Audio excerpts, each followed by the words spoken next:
উপস্থিত দর্শকবৃন্দ, আসসালামু আলাইকুম।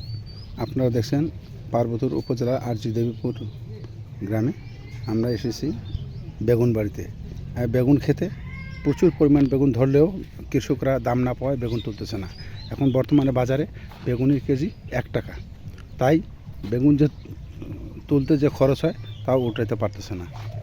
এবার আপনারা লক্ষ্য করুন বেগুন কিভাবে গাছের মধ্যে পচে যাচ্ছে।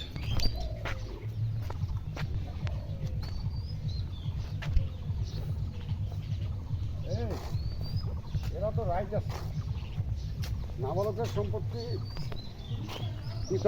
পিতামাতা নাবালকের সম্পত্তি বিক্রি করতে পারে, ওই সময় আইন ছিল।